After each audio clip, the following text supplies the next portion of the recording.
রাস্তায় চলুন, তার দিকে তাকাবেন না। দ্বিতীয় নম্বরে আবার আর একজন বৃদ্ধ তাকে ডাক দিলেন, ইয়া মুহাম্মদ আমার দিকে দেখো। বিশ্বনবীকে বললেন না, দেখা যাবে না। এবার যখন তৃতীয় নম্বরে তিনি আসমানের কাছে নিকটবর্তী হলেন, তখন আর একজনের পক্ষ থেকে আলো ইয়া মুহাম্মদ ডাক এলো। আল্লাহর নবীকে জানাই দিলেন, ইয়া রাসূলুল্লাহকে আপনি তাদের ডাকে সাড়া দিন, আপনি তাদের সালামের জবাব দিয়ে দিন। আল্লাহর নবী জবাব দিয়ে দিল। এবার আল্লাহর নবী বিশ্ব নবী চলন্ত অবস্থায় জিবরাইলকে ডাক দিয়ে বললেন, জিবরাইল প্রথম নম্বরে যে ব্যক্তি আমাকে ডাক দিয়েছে এই ব্যক্তিটাকে। আল্লাহর নবীকে জানাই দিলেন এই ব্যক্তির নাম হলো দুনিয়া। আপনি যদি ওই দুনিয়া নামক বৃদ্ধর ডাকে সাড়া দিতেন, আপনার সমস্ত উম্মতগুলি দুনিয়ার জন্য পাগল থাকতো, পরকালকে তারা গ্রহণ করতো না। এবার বললেন তৃতীয় নম্বরে যিনি ডাক দিলেন উনিকে। এবার বললেন দ্বিতীয় নম্বরে যিনি ডাক দিয়েছেন তিনি আর কেউ নয়, তিনি হলো আজাজিল শয়তান। আপনি যদি আজাজিল শয়তানের ডাকে সাড়া দিতেন, আপনার উম্মতগুলো আজীবন মুহাম্মাদের তাবেদারি ছেড়ে দিয়া আজাজিলের তাবেদারি গ্রহণ করত। এই জন্য আমি নিষেধ করেছি তার ডাকে সাড়া দেওয়া যাবে। তৃতীয় নম্বরে যারা ডাক দিয়েছেন তেনারা কে? তেনারা বলেন ইব্রাহিম, মুসা আর হযরত ঈসা। তারা আপনার আগমন জানার কথা বলে আকাশ থেকে আপনাকে সালাম দিয়েছেন, আপনি সালামের জবাব দিয়ে নেন। তাহলে এবার কোন পথে চলতেছে? আকাশ পথে। কোন পথে? আকাশ। এবার আকাশ পথে চলতেছেন, লম্বা চৌড়া সুযোগ নেব না। এবার বিচারণ হলো প্রথম আসমানে। কোন আসমান? প্রথম আসমানে একজন দারোয়ান আছেন। সেই দারোয়ান ফেরেশতার নাম হলো ফেরেশতা ইসমাঈল। কি নাম? ফেরেশতা ইসমাঈল। তাফসীরে নুরুল কোরআনের মধ্যে এসেছে আসমানের প্রথম দরজার যিনি দায়িত্বে রয়েছেন এই ফেরেশতার নাম হলো ইসমাঈল। এই ফেরেশতার অধীনে প্রতিদিন মোট 12,000 ফেরেশতা কাজ করেন। কত হাজার? এবার তাফসীরে নুরুল কোরআন বর্ণনা করলেন এই আসমানের প্রথম যে দরজাটি আছে এই দরজাটির নাম হলো হাবাসা। কি নাম? হাবাসা। এই তথ্যগুলো তাফসীর ছাড়া আপনি কোথাও খুঁজে পাবেন না। 2 টাকা 3 টাকা দামের মসজিদুল মুমিনিন দেওয়ার ভান্ডারে এগুলো নয়। আমার ভাইয়েরা, বুখারী, মুসলিম, তিরমিজি, আবু দাউদ, ইবনে মাজাহ, নাসাঈ, বায়হাকী, শরহে সুন্নাত, কুরতুবী, রুহুল মাআনি, লুবাব, লুবাবুল কাবির, কাসির, ইবনে মাজাহ, রাবি, যার এক একটা করে তাফসীর খণ্ডের সেটের দাম প্রায় 6,000, 7,000, 8,000, 10,000, 12,000, এমনকি 35 থেকে 40,000 টাকা পর্যন্তের কিতাবের দাম রয়েছে, তাফসীরগুলোর দাম রয়েছে। এই তাফসীরগুলো ছাড়া আপনি কোশ্চেনকারীও এইরকম তথ্য কোনো সাধারণ মানুষের কাছে আপনি পেতে পারেন না, একমাত্র মূল্যবান আলেম ওলামা ছাড়া, একমাত্র মুহাদ্দিস এবং মুফাসসিরিন ইকরাম ছাড়া। আমি আপনাদেরকে জানাই দেয়া যাচ্ছি, এবার যখন প্রথম আসমানে যখন জিবরাইল গেলেন, এবার জিবরাইল বললেন ভাই আসমানের দরজাটা খুলে দাও। হযরত জিবরাইলকে বললেন অর্ডার কার? বলে অর্ডার আল্লাহ। তোমার সঙ্গে একজন ব্যক্তি দেখা যায়, এই ব্যক্তিকে, এই ব্যক্তির নাম হলো মুহাম্মাদুর রাসূলুল্লাহ। সবাক করে বলুন সাল্লাল্লাহু আলাইহি ওয়াসাল্লাম। নাম শুনতে দেরি হবে, দরজা খুলে দিতে দেরি। দরজা খুলে লক্ষ্য করে দেখলেন দরজার সামনে বসা আছে আমাদের আদি পিতা, ওই যে হযরত আদম আলাইহিস সালাতু ওয়াস সালাম। হযরত আদম আলাইহিস সালাতু ওয়াস সালাম বসে আছে। জিবরাইল কাছে গেলেন। জিবরাইল বিশ্বনবীকে বললেন, নবী গো আপনি সালাম প্রদান করুন। আল্লাহর নবী সালাম দিলেন। আল্লাহর নবী জিজ্ঞাসা করলেন যাকে সালাম দেওয়া হলো উনি কে? এবার বলা হলো যাকে সালাম দিলেন উনি বলেন আপনার আদি পিতা হযরত আদম আলাইহিস সালাতু ওয়াস সালাম। এবার হযরত আদম জিজ্ঞাসা করলেন দুনিয়ার জমিন থেকে যেই ব্যক্তি এসে আমাকে সালাম দিলেন উনি কে? তখন বলা হলো ওই যে সেই দিন রূহানি জগতের মধ্যে আল্লাহ রাব্বুল আলামিন যখন জিজ্ঞাসা করেছিলেন আলাস্তু বিরাব্বিকুম, আমি কি তোমাদের প্রভু নই? ওই দিন যিনি সর্বোচ্চ আওয়াজে উঁচু কণ্ঠ দিয়ে বলেছিলেন ক্বালু বালা, হ্যাঁ আপনি আমাদের প্রভু। এই উঁচু জবাবকারী, এই কণ্ঠস্বরের অধিকারী এই মানুষটি আপনার প্রিয় সন্তান বিশ্ব নবী মুহাম্মদুর রাসূলুল্লাহ। যিনি একমাত্র কিয়ামতের দিন সুপারিশ করার সৌভাগ্যতা অর্জন করবেন, যিনি ছাড়া তার আগে আর কোন নবী বা কোন নবীর উম্মত সুপারিশ করার মতো দুঃসাহস দেখাতে পারবেন। আল্লাহর নবীকে সাধুর সমর্থন জানিয়ে পিতা এক লাফ দিয়ে উঠে সন্তানকে বুকে জড়িয়ে ধরে আত্মতৃপ্তি লাভ করলেন। এভাবে আস্তে আস্তে করে হযরত আদম আলাইহিস সালাতু ওয়াস সালামের সঙ্গে কথোপকথন হলো। কিন্তু নবীজি লক্ষ্য করে দেখলেন তার ডান দিকে একটা দরজা দেখা যায়, বাম দিকে একটা দরজা দেখা যায়। আল্লাহর নবী বিশ্ব নবী হযরত আদম আলাইহিস সালাতু ওয়াস সালামকে বললেন, আব্বা জান ও আমার প্রিয় বাবা, আপনার ডানে একটা দরজা দেখা যায়, বাম দিকে একটা দরজা দেখা যায়, এই দরজাগুলোর ভিতরে কি আছে আমাকে কি একটু দেখা যায়? সন্তান যদি বাবার কাছে আবদার করে দেখাবে কি না? এবার দরজা খুলতে খুব সুন্দর একটা সুঘ্রাণ বের হলো, আর অপোজিটের দরজা খুলতে একটা দুর্গন্ধ বের হলো। এবার হযরত আদম আলাইহিস সালাতু ওয়াস সালামকে জিজ্ঞাসা করলেন, আব্বা এই যে দরজাটা দেখা যায়, এই দরজা থেকে সুগন্ধ বের হচ্ছে, এরা কারা? বলল, এরা জান্নাতি লোক। আর যেই জায়গা থেকে দুর্গন্ধ বের হচ্ছে, এরা কারা? এবার সোজা জানিয়ে দিল, এরা হলো জাহান্নামী লোক। যার কারণে জান্নাত থেকে আসে সুগন্ধ আর জাহান্নাম থেকে আসে দুর্গন্ধ। এই জন্য জান্নাতওয়ালারা হয় সুগন্ধি আর জান্নাতওয়ালারা হয় দুর্গন্ধযুক্ত। আমার ভাইয়েরা রে, এরপরে এভাবে স্তরে স্তরে প্রথম আসমান থেকে দ্বিতীয় আসমানে গেলেন, ইয়াহিয়া ইয়াসার সঙ্গে দেখা করলেন।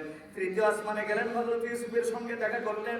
চতুর্থ আসমানে গেলেন, হযরত ইদ্রিস আলাইহিস সালাতু ওয়াস সালামের সঙ্গে দেখা করলেন। আসমানে গিয়ে হযরত কানুল আলাইহিস সালাতু ওয়াস সালামের সঙ্গে দেখা করলেন। ষষ্ঠ আসমানে গিয়ে হযরত মুসা আলাইহিস সালাতু ওয়াস সালামের সঙ্গে দেখা করলেন। সপ্তম আসমানের মধ্যে গিয়ে ওই যে বাইতুল মামুর ওই জায়গার মধ্যে গিয়ে তিনি লক্ষ্য করে দেখলেন হযরত ইব্রাহিম আলাইহিস সালাতু ওয়াস সালাম বসে আছে, তার সঙ্গে ৭৪,০০০ ফেরেশতা আল্লাহর দরবারে ওই মসজিদে কাজ করতেছেন। এবার হযরত ইব্রাহিম আলাইহিস সালাতু ওয়াস সালামকে আগে থেকে গিয়ে বিশ্ব নবী সালাম মোবারক প্রদান করলেন। জিজ্ঞাসা করলেন কে? বলেন আখিরি জামানার পয়গম্বর বিশ্ব নবী জনাবে মুহাম্মদ রাসূলুল্লাহ সাল্লাল্লাহু আলাইহি ওয়াসাল্লাম। এবার ওই জায়গাটা পার হয়ে একটা জায়গা আছে, এর নাম হলো সিদরাতুল মুনতাহা। কি নাম?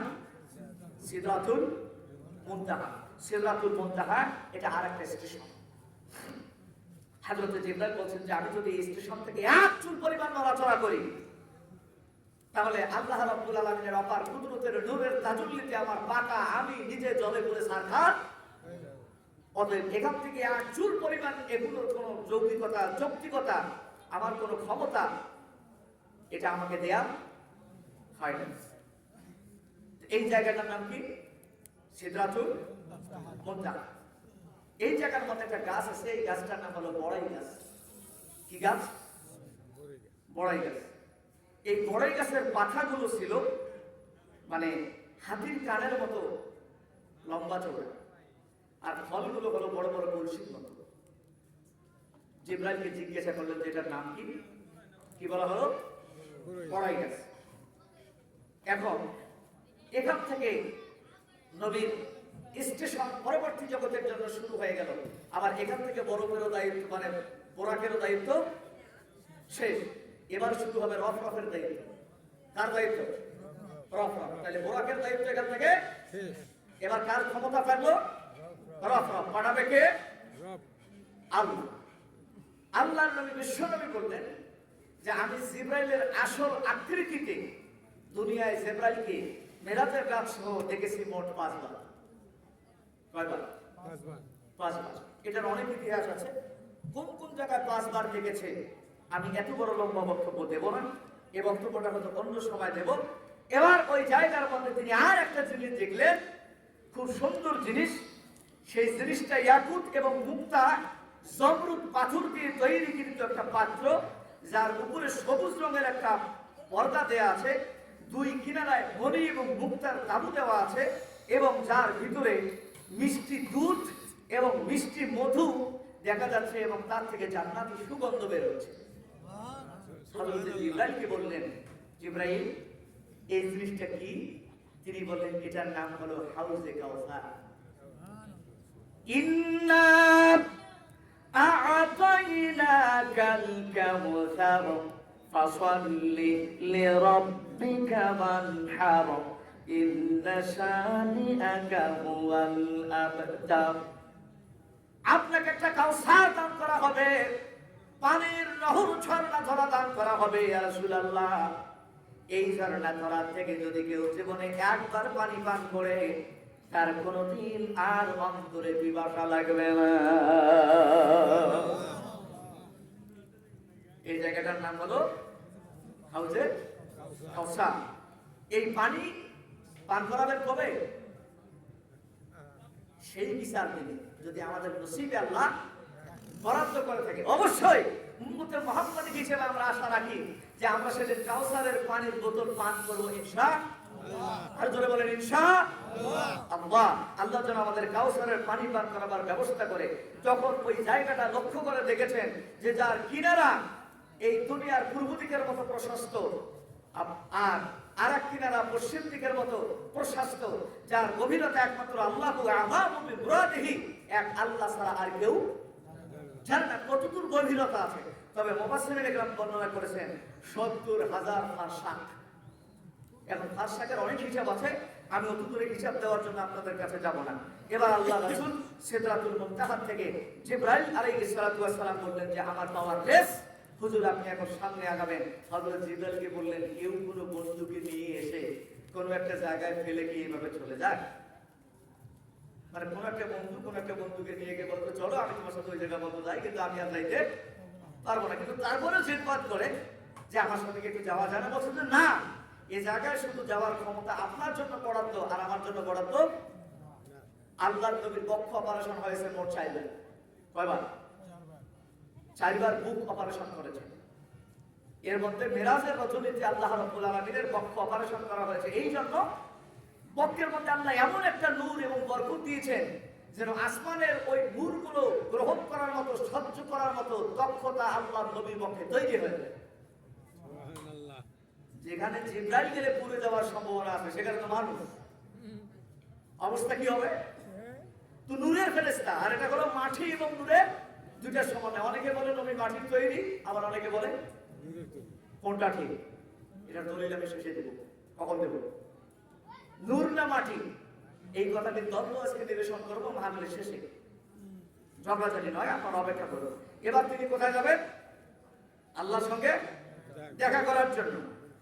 শিফাউস সুদূর নামক একটা গ্রন্থের মধ্যে এসেছে, হযরত আব্দুল্লাহ ইবনে আব্বাস রাদিয়াল্লাহু তাআলা আনহু বর্ণনা করেছেন, যেই জায়গা থেকে জিবরাইলের পাওয়ার গুলি শেষ হয়ে গেল, লেস হয়ে গেল, এমনকি সেই স্থানে গিয়ে থেমে গেল এবং বলল যে আমার আর সামনে যাওয়ার কোনো ক্ষমতা নাই।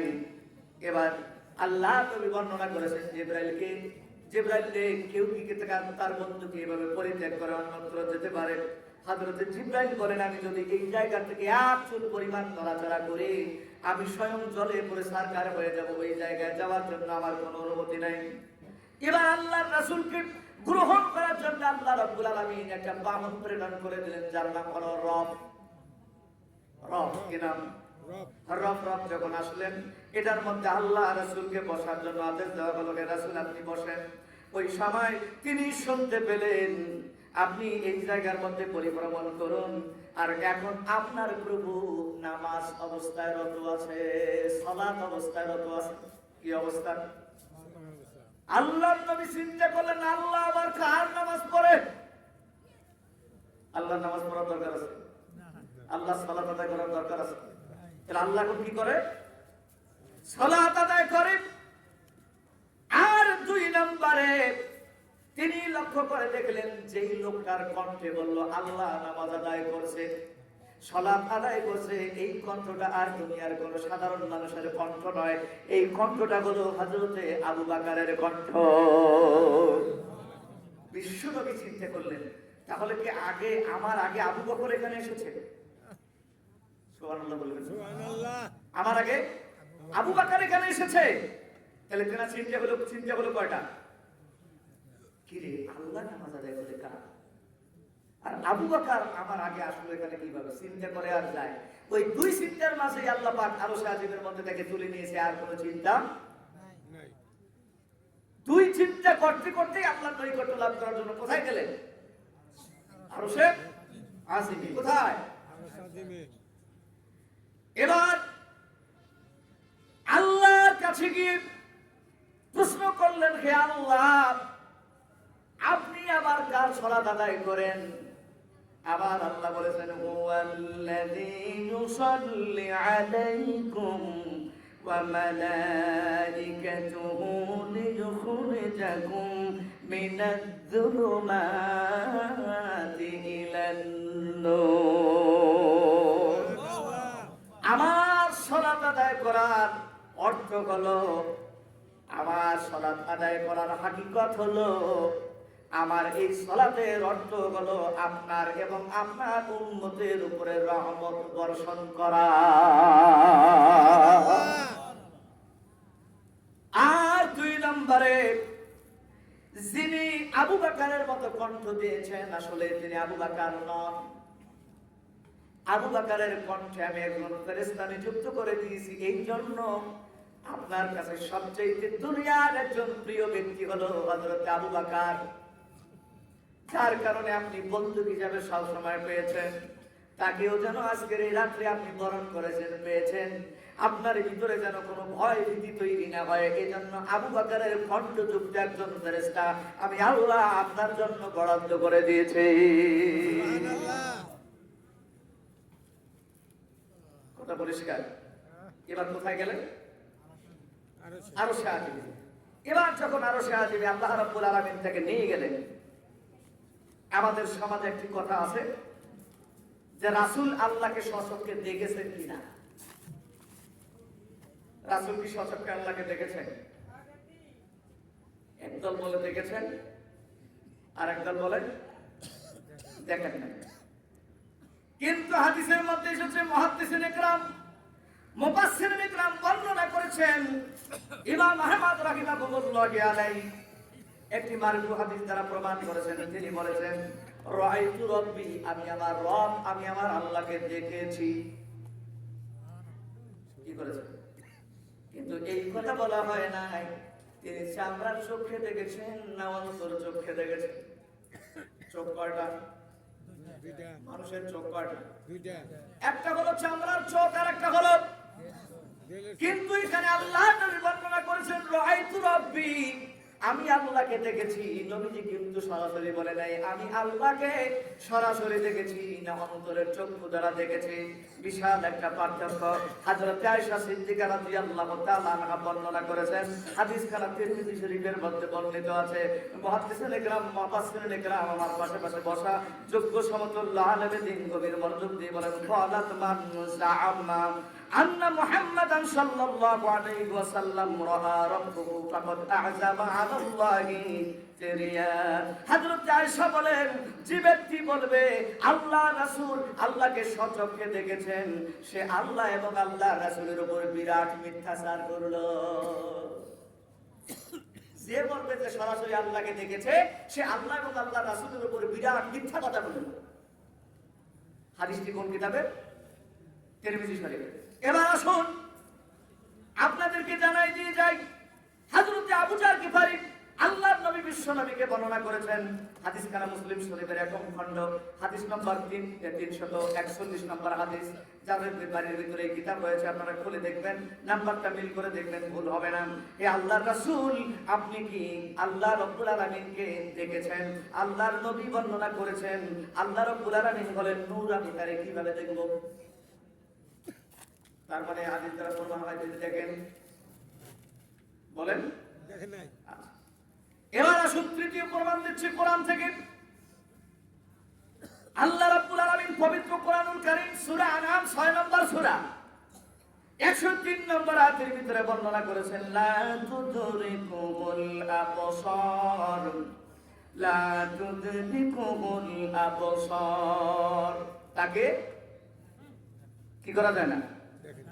দেখা যায় না, দৃষ্টি তাকে অবধারণ করতে পারে না। ওয়া হুয়া ইউদরিকুল আবসার, অতঃপর তিনি সকল সৃষ্টিগুলোকে তার কুদরতি চোখে দেখেন। ওয়া হুয়াল লাতীফুল খাবীর, তিনি সূক্ষ্মদর্শী এবং সব কিছু সম্যক ধারণা রাখেন। তার মানে তাকে দেখা যায় না, এই দৃষ্টি তাকে দেখতে পারে না, এই দৃষ্টি তাকে ধরতে পারে না। এবার আল্লাহর নবী আর এক জায়গায় বর্ণনা করেছেন, আয়াতখানা তার উপরে নাযিল হয়েছে। আমার আল্লাহ বলেন সূরাতুল আরাফ ৭ নম্বর সূরা, আমার আল্লাহ ১৪৩ নম্বর আয়াতের ভিতরে বলেন ক্বালা রাব্বি আরিনি আনজুর ইলাইক ক্বালা লাম তারানি। হযরত মুসা যখন বললেন আল্লাহ আমি তোমাকে দেখতে চাই, আমার আল্লাহ বললেন লাম তারানি, মুসা তুমি আমাকে কোশ্চেনকালেও দেখতে পারবে। তাহলে আল্লাহর রাসূল যদিও বা বিশ্ব নবীকে দেখেছেন, সেটা চামড়ার চোখে নয়, কোন চোখে? আরো জোরে বলেন কোন চোখে? আর চামড়ার চোখে যদি দেখানো দরকার হয়, আল্লাহ সরাসরি কিয়ামতের দিন আল্লাহ রাব্বুল আলামিনের চেহারা দেখার সুযোগ করে দিবেন। তাতে ৭০,০০০ বছর আমার আল্লাহকে দেখতে দেখতে চলে যাবে, বান্দা টের পাবে না। কথা পরিষ্কার? কথা পরিষ্কার? এখন আসুন কোথায় গেলে? আরশে গেলে আল্লাহর সঙ্গে কথোপকথন করতেছে। সুম্মা দানা ফাতাদাল্লা ফাকানা কাবা কাউসাইনি আও আদনা। পবিত্র কোরআনুল কারীমের ভিতরে সূরাতুন নাজম ৫৩ নম্বর সূরার ৮ থেকে ৯ নম্বর আয়াতের ভিতরে আল্লাহ রাব্বুল আলামিন বললেন যে আল্লাহ এবং আল্লাহর রাসূল এতটাই নিকটবর্তী হলেন যতটা নিকটবর্তী তীর আর ধনুকের মাঝে ব্যবধান। তীর আর ধনুকের মাঝে ব্যবধান, দুই ধনুর যে দূরত্ব রয়েছে, যে কিনারা রয়েছে, প্রান্ত রয়েছে, যতটুকু ব্যবধান আল্লাহ এবং তার রাসূলের ততটুকু ব্যবধান। এটা কোরআনে কারীমের আয়াত। এখন সেখানে কি কথাবার্তা হলো, কি বিষয় নিয়ে আল্লাহ তাআলা কথাবার্তা বললেন, এটা আল্লাহ আর আল্লাহ রাসূলের ভালো জানেন। আর দুনিয়ায় জানে বিশ্বাসীরা সিটা দেয়, যেটার মাথার জটলা দেখছেন আপনারা? মাথার জট দেখছেন? ওরে বাপ, যদি ৩০ মণি উড়িয়ে সাথ দেয় তারপরে ওর মাথা চুল কালা না, এত জটলা বাঁধাইছে। আর আমাদের দেশের এই পাগলা মাথা লোকগুলো ওই জটলাগুলোকে মনে করে যে এরা সব হাকিকাত জানে, আর আমরা আলেমেরা লেখাপড়া করি, পড়ার ঘাস কাটছি। এই মিয়া, ফুটপাতের লোক যদি মুখ দিয়ে ঔষধ বিক্রি করে, বড় বড় ডাক্তার, বড় বড় যারা এমবিবিএস, এফসিপিএস, এফআরসিপিএস যারা লেখাপড়া করে, পয়সা দিয়ে লেখাপড়া করে, গবেষণা করে, মেশিনের সাহায্যে পড়াশোনা করলো, ওরা লোক রোগ ধরতে পারে না। আর ফুটপাতের ডাক্তার এরকম একটা বোতল পানি ঢুকিয়ে দিয়ে ৩৭৫টা রোগের চিকিৎসা করে। ফুটপাতের ডাক্তার বলো না মেডিকেলের ডাক্তার বলো? কারা বলো? বড় বড় যারা আলেম, এনারা কোরআন হাদিসের ডক্টর। আর যারা ওইরকম শর্ট শর্ট মাথার মধ্যে দিয়ে ঘুরে করে, এরা হলো ফুটপাতের মতো ঔষধ বিক্রি কর্তা। এই জন্য তাদের গ্রহণ করা যাবে না, গ্রহণ করতে হবে কাদের? ফাসআলু আহলা যিকরি ইন কুনতুম লা তা'লামুন। আল্লাহ রাব্বুল আলামিন বলে, যদি জানার ইচ্ছা হয়, ওই জোটালার কাছে যাওয়ার জন্য আপনাকে বলে নাই, মুসারুর কাছে যাওয়ার জন্য বলে নাই, গামজারুর কাছে যাওয়ার জন্য বলে নাই, ভালো আলেমের কাছে আপনাকে যাওয়ার জন্য বর্ণনা করেছেন কে? আরো জোরে বলেন কে? হ্যাঁ, আমি একদিন এরকম একটা জটালু মুসারুর করে দিয়েছি যে চাচা আপনি যে এরকম জট লাগছে, মাথার মধ্যে উকুন খালি কিলমিল কিলমিল করতেছে, উকুন ছিটে, হ্যাঁ, দোয়া করে দরকার আরো বেশি করে মাথা ধরো। জিজ্ঞেস করলাম চাচা এই যে জট আপনারা রাখছে, এই যে দলিলটা কি? আমার বাবা, তোমরা ছোট মানুষ হলে বুঝবেন না, তোমরা না চাচা বলে কয় যে আল্লাহ রাসূল যে মেরাজে গেল, এই সময় মেরাজে যাওয়ার পরে আল্লাহ রাসূল সেখানে ২৭ বছর থাকলেন। জি, এই সময় কি রাসূল খুর কাছে ধরে গেছে? খুর কাছে ধরে গেছিল। ১ সপ্তাহ দাড়ি মোছ না কাটলে, দাড়ি মোছ লম্বা থাকে না খাটো থাকে? ২৭ বছর যে লোকটা থাকলো তার দাড়ি মোছ লম্বা হওয়ার কথা না, তাহলে তার কত বড় দাড়ি মোছ ছিল? সেই রাসূলের দাড়ি মোছের মধ্যে কি আমি খুর দিতে পারি? ২৭ বছর আসলো, দাড়ি মোছ যখন লম্বা চলে হলো, সেটি মুখ একটা কয়া গেল, আর আলেমেরা জানে না। আমি জিজ্ঞাসা করলাম যে চাচা ২৭ বছর ছিল, দাড়ি মোছ এরকম হলো, ওটা মাইল যায়, আপনার দলিল ১০০% সঠিক, কিন্তু চাচা ওই সময় রাসূল ২৭ বছর খাদ্য গ্রহণ করছে।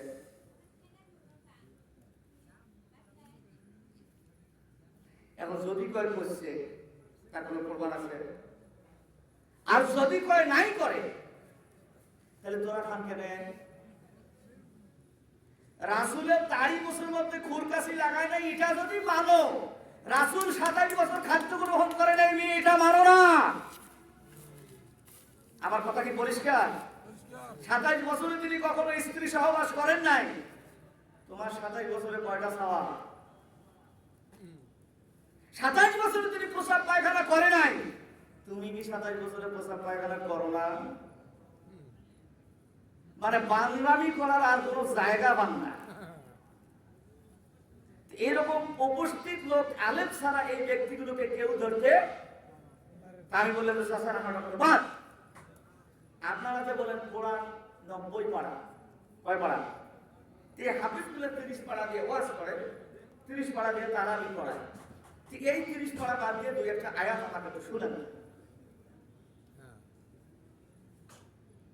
ওর বাপের কুদরত আছে বাড়িতে একটা আয়াত তৈরি করতে, যারা বলেন বাড়িতে, তাহলে বুঝে নেবেন এই সমস্ত বাটপা আর সিজারেরা এরা খালি একতারা হাতের মধ্যে নিয়ে আর গাঞ্জার গলির টান দিয়ে গান গায়, মন পাগল রে গরু বুঝো না,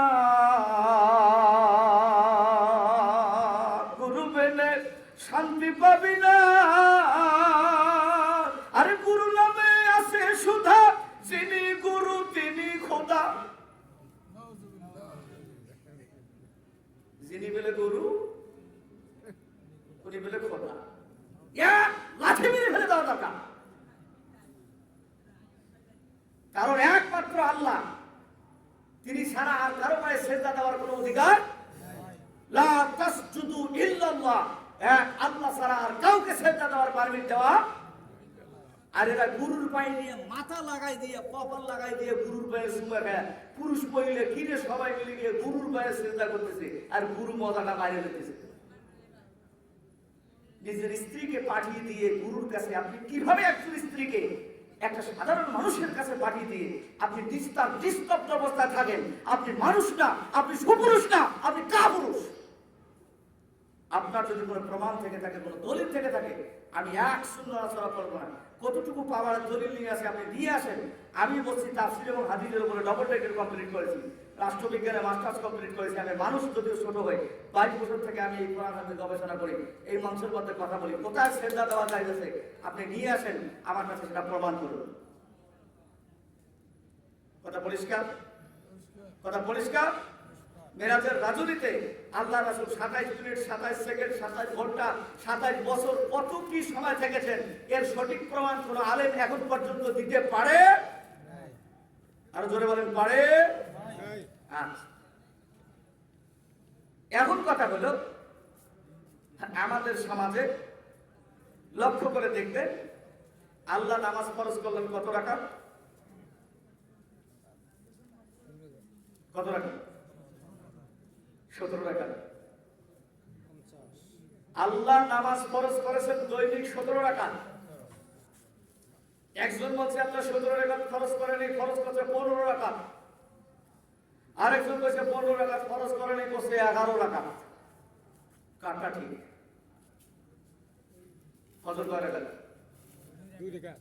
জবাব 4 রাকাত। আসর কত হলো? 10। মাগরিব, এশা কত হলো? তারা কিন্তু গেল 15। 15 ঠিক না 17 ঠিক? আর 17 যদি ঠিক হয় শুক্রবারের দিন 2 মাইনাস করে কত হলো? 15। যারা এবার সফর করার জন্য যায় 4 রাকাতে 2 রাকাত হয়, তাহলে ফজর 2, জোহর 2, আসর 2 কত? মাগরিব 3 কত? ঈশা হলো 2 কত? এখন হয়তো আল্লাহ 11 করছে, তার মানে ওই যে সফরের জন্য 11, তার মানে 17 ঠিক, 15 ঠিক, 11। তাহলে আল্লাহ বটে সর্বপ্রথম 17 রাকাত নামাজ দৈনিক ফরজ করে, এটাকে 5 ভাগে বিভক্ত করেছেন। নামাজ হলো কত রাকাত? 17 রাকাত। ওয়াক্ত হলো কয়টা? 5 রাকাত। তার মানে 5 ওয়াক্ত 17 রাকাত নামাজে ফরজ হলো। এর একটা ইতিহাস আছে, এই ইতিহাসটা বর্ণনা করলে কমসে কম আমাকে লাগবে 2 দিন। ধরে বলেন কয় দিন? আমি কত দূরেও যাব না। এখন 50 রাকাত নামাজ আল্লাহ ওই মেরাজে রজনীতে বন্ধুর জন্য বরাদ্দ করলেন। হযরত মুসার সঙ্গে সাক্ষাৎ হলো। আমার উম্মত 2 রাকাত নামাজ পড়তে গিয়ে নাজেহাল অবস্থা হয়েছে। আমার উম্মতের চাইতে আপনার উম্মত আরো গরীব এবং দুর্বলতম উম্মত হবে। সুতরাং 5 ওয়াক্ত নামাজ আপনার উম্মতের পালন করা কষ্টকর হবে। মানে 50 রাকাত নামাজ আপনি কমায় নিয়ে আসেন। কমায় নিয়ে আস্তে আস্তে নিয়ে আসলো কত রাকাত, কত ওয়াক্ত? 5 ওয়াক্ত। কিন্তু আমার আল্লাহ বলেন নফি হাদিস বিশ্বনবী বর্ণনা করেছেন, আবু জারর রাদিয়াল্লাহু তাআলা আনহু তিনি বর্ণনা করেছেন আনিন নবী সাল্লাল্লাহু আলাইহি ওয়াসাল্লাম বিশ্বনবীর হাদিস থেকে বর্ণনা করেছেন, হাইয়া খামসুম ওয়া খামসুনা লা ইউবাদদিলু কওলু লাদাইয়া। আল্লাহ রাব্বুল আলামিন বর্ণনা করেছেন, হাবিব আমি মিরাজের রাজনীতে 50 রাকাত নামাজ আপনার উম্মতের জন্য বরাদ্দ করে দিয়েছি। এই 50 রাকাত নামাজ পড়লে যা ফজিলত হয়, সমস্ত ফজিলত গুলো সমস্ত ফজিলত গুলো আপনার উম্মতের জন্য 5 রাকাত নামাজের মধ্যে আমি আল্লাহ বরাদ্দটা দান করে দিলাম। সুতরাং 50 রাকাত নামাজ আদায় করলে আপনার উম্মত যত নেকি পাইতো, আমি আল্লাহ নেকি 100 পরিমাণ কম বেশ করব না। আপনার উম্মতের জন্য আমি আল্লাহ ওই 50 টাকাতের যাবতীয় সওয়াবগুলি 50 টাকাতে যা দিতাম কিয়ামত পর্যন্ত 5 ওয়াক্ত নামাজ সেই রহমত আর কল্যাণগুলি আপনার উম্মতের মধ্যে বরাদ্দ করে দিব।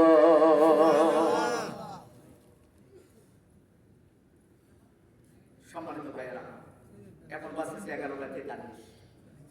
বক্তব্য দিতে গেলে সময় অনেক লাগবে। হ্যাঁ 12টার পরে যদি আমরা যাই তাহলে ফজরের নামাজ কাজা হবে। এজন্য আমি বেশি দায়িত্ব নেব না। তবে সর্বোপরি একটা কথা আমি আপনাদেরকে বলাই দেই। সেই কথাটা হলো হযরত আবু বকরের কাছে বিশ্বনবী কয়েকদিন বললেন যে আমি মেরাজের মধ্যে গিয়েছি, এই পবিত্র মসজিদে হারাম থেকে নিয়ে মসজিদে আকসা পর্যন্ত পরিভ্রমণ করেছি। আবু বকর বললেন, যেহেতু আপনি আপনার জবান মোবারক থেকে বলেছেন এটা 100% সত্য, আল্লাহ নবী বললেন তুমি সিদ্দিক, তার মানে তুমি বিশ্বাসী। এবার আবু জাহেল এসে আবু বকরকে বলছেন, এই আবু বকর, তোমার বন্ধু মুহাম্মদ নাকি গতকাল রাত্রে মসজিদে হারাম থেকে মসজিদে আকসা পর্যন্ত গেছিল, তুমি কি এটা বিশ্বাস করো? কয় বিশ্বাস করি মানে 100 বার বিশ্বাস করি। কয়বার? 100 বার বিশ্বাস করি। এবার বলুন, তুমি যদি বিশ্বাস করো তাহলে সেই লোকগুলো এই মসজিদে আকসা সম্বন্ধে পরিজ্ঞাত আছে সেই লোকগুলোকে দাঁড় করো। এবার দাঁড় করলো আর বললো যে রাসূল যদি সত্যি কালকে রাত্রে ওই মসজিদে আকসায় গিয়ে থাকে তাহলে আজ প্রমাণ তার হয়ে যাবে। এবার মুহাম্মদকে বলা হলো, তুমি যে মসজিদে আকসা পর্যন্ত গিয়েছো, এবার বলো বাইতুল মুকাদ্দাস বা মসজিদে আকসার দরজা কয়টা,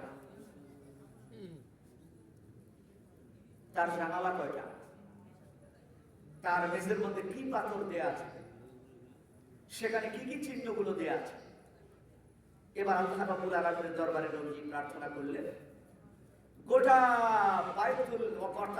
গোটা বাইতুল মুকাদ্দাস মসজিদে আকসাকে টেলিভিশনের মতো সাহাবী আকিল রাদিয়াল্লাহু তাআলা বাড়িতে করে বলে তুলে ধরলেন। সুবহানাল্লাহ, সুবহানাল্লাহ। এবার আল্লাহর নবী গুনে গুনে বললেন, মসজিদে আকসার দরজা এতটা, সুবহানাল্লাহ, জানালার দরজা এতটা, সুবহানাল্লাহ। কি কি মার্বেল পাথর আছে, নাকি শ্বেত পাথর আছে, নাকি জমরুদ পাথর আছে, কোন পাথর আছে, পাথরগুলো থেকে দেখে আল্লাহর নবী বললেন এবং বললেন সেখানে স্বর্ণ সীসা লিড মার্বেল পাথর ব্যবহার করা হয়েছে এবং সেখানে কয়েকটি চিহ্ন আছে, স্থাপনা আছে। এর মধ্যে একটা স্থাপনার নাম হলো কুব্বাত আশ-শাহরা, 2 নম্বর হলো কুব্বাত আস-সিলসিলা, আর 3 নম্বর হলো কুব্বাত আন-নবী। এই 3টি স্থাপনা ইতিপূর্বে নবীগুলো নিজ হাত দিয়ে আল্লাহ রাব্বুল আলামিনের কুদরতি হাসিলের জন্য, রহমত হাসিলের জন্য তেনারা স্থাপন করেছেন। সমস্ত কথাগুলি যখন বললেন, যারা ওখানে ব্যবসা বাণিজ্য করার জন্য সেই মসজিদে আকসার কাছাকাছি গিয়েছিল, যারা সেখানে গিয়ে সেটা দেখেছে, তারা বলল নবী মুহাম্মদ যা বলেছে 100 পরিমাণ কম বেশ হয় না। মুহাম্মদ রে, তুমি মিথ্যা বলো নাই। আবু জাহেল বলল সে একটা মারাত্মক জাদুকর, লোকগুলি বলল তোমার কাছে জাদুকর হতে পারে, কিন্তু আমাদের কাছে আখেরি জামানার পয়গম্বর নবী গো, আর দেরি করো না, মধুর কালেমা পড়ায় মুসলমান বানায় দাও, লা ইলাহা ইল্লাল্লাহ মুহাম্মাদুর রাসূলুল্লাহ সাল্লাল্লাহু আলাইহি ওয়াসাল্লাম। এবার তিনি যে মেরাজের রজনীতে গেলেন, এবং সেখান থেকে যা কিছু নিলেন নিয়ে পথের মধ্যে আসতেছেন, এই বিবরণটা টানতে গেলেই খুব ভালো লাগবে, ফজর হয়ে যাবে। আমি তত দূর পর্যন্ত আর যাবো না ইনশাআল্লাহ। আল্লাহ যদি আর কখনো তৌফিক আমাকে দান করেন, তাহলে অন্য কোনো বিষয় নিয়ে আর একবার আপনাদের সাথে আমার দেখা সাক্ষাৎ করার সুযোগ যদি আল্লাহ দান করেন, তাহলে হবে আপনারা হয়তো মনে করবেন যে হুজুর আপনি আরেকবার একটা কায়দা খুঁজতেছেন। তো যাই হোক, আমি আমার সম্মানিত বড় ভাই আব্দুল সালাম এবং এই যে যার মাধ্যমে শকুল্লাহ ছয়দানা পাড়া মোহাম্মদ আফসার আলীর উদ্যোগে আজকের এই মাহফিল, তাতে আপনারা সন্তুষ্ট না অসন্তুষ্ট? এই মাহফিল প্রতি বছর হোক, আপনারা কি চান? আপনারা চান? সকলেই চান। প্রতি বছর এরকম একটা জান্নাতি মাহফিলের ব্যবস্থা আপনারা করুন। এখানে কোরআন এবং হাদিস থেকে আপনারা অজানা কিছু কথা শ্রবণ করুন এবং প্রত্যেকটি বক্তার এক একটি বক্তা কথার মধ্যে এক একটা মাধুর্যতা রয়েছে, এক একটা ফুলের এক একটা গ্রান, এক একটা ফলের এক একটা স্বাদ, এক একটা বক্তার এক এক রকম মজা। আপনারা সেই মজাগুলো উপভোগ করুন। আল্লাহ রাব্বুল আলামিন আপনাকে আমাকে যে জিহ্বাটা দিয়েছেন, জিহ্বা, বিজ্ঞান বর্ণনা করেছেন যে এই জিহ্বাটাকে আল্লাহ রাব্বুল আলামিন 30,000 কোষ দিয়ে তৈরি করেছেন। কত হাজার? এক একটা করে কোষ এক এক রকম স্বাদ গ্রহণ করে। এই জন্য যখন মধু খাবেন তখন কি লাগে? আর ট্যাবলেট যখন খাবেন, তেঁতুল যখন খাবেন, কে বলে দেয়?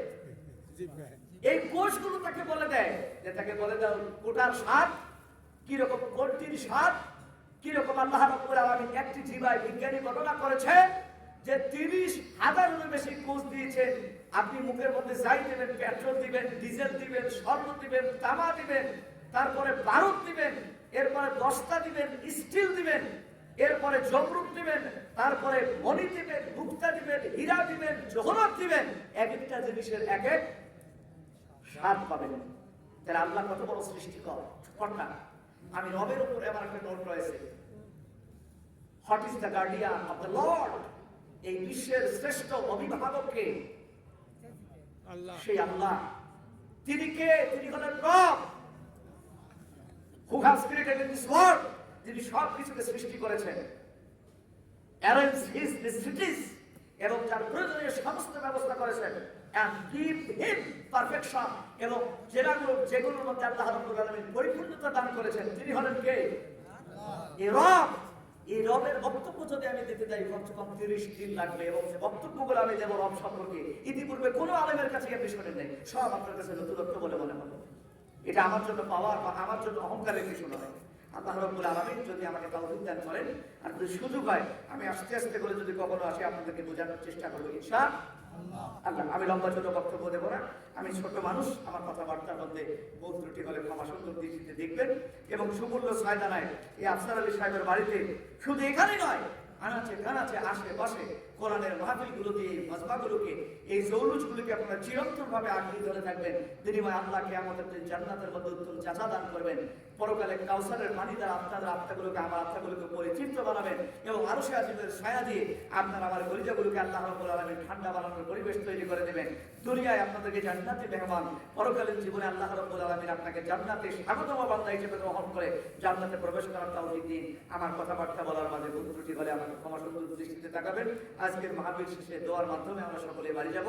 আমরা সেখানে গিয়ে আজকে নিয়ত করবো, যারা ফজরের নামাজ পড়ি না তারা ফজরের নামাজ পড়বো, যারা অসুস্থ রয়েছেন তাদের সেবা শুশ্রূষা করবো, যারা বাবা মা বেঁচে আছেন আমরা যতটুকু পারি তাদের খেদমত করবো। অন্তত প্রত্যেকটা বাড়িতে এক একটা করে আলেম তৈরি করবো, যেন আমার জানাজার মধ্যে দাঁড়িয়ে, সামনে দাঁড়িয়ে দোয়া করতে পারে, আল্লাহুম্মা গফির লিহাইয়িনা ওয়া মাইয়্যিতিনা ওয়া শাহিদিনা ওয়া গায়িবিনা ওয়া সগীরিনা ওয়া কাবীরিনা ওয়া যাকারিনা ওয়া উনসানা, আল্লাহুম্মা মান আহইয়াতাহু মিন্না ফাহইহি আলাল ইসলাম ওয়া মান তাওফাইতাহু মিন্না ফাতাওফাহু আলাল ঈমান। Read in the name of your Lord who has created in this world, who has taught by the pen, যিনি কলমের মাধ্যমে আল্লাহ রাব্বুল আলামিন জ্ঞান দান করেছেন, সেই জ্ঞানগুলো যেন আমাদেরকে আল্লাহ রাব্বুল আলামিন কোরআনিক জ্ঞান দান করেন, আমাদের চলার পথে ও পথিক হিসাবে আল্লাহ রহমত এবং কল্যাণ দিয়ে আমাদের পরিপূর্ণতা দান করেন। সম্মানিত সভাপতি সাহেবের বক্তব্যের পরে দোয়ার মাধ্যমে আমরা এখান থেকে বিদায় নেব ইনশাআল্লাহ। সকলের প্রতি আমার আপাতত বিদায় সালাম। আসসালামু আলাইকুম ওয়া রাহমাতুল্লাহি ওয়া বারাকাতুহু।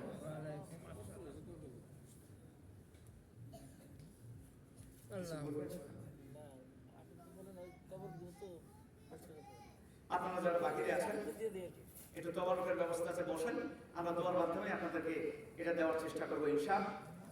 আল্লাহ সভাপতি সাহেব অনুমতি দিয়েছেন যে হুজুর একটু দোয়া করে দেন, উনি গর্বে মানুষ যেহেতু বলেছেন, আমি মনে করি আপনি দোয়াটা করে দেন। তো আমরা সকলে কবর জিয়ারতে নিয়ত করেন, আমরা সকলে কবর জিয়ারতে নিয়ত করি। আসসালামু আলাইকুম ওয়া রাহমাতুল্লাহ।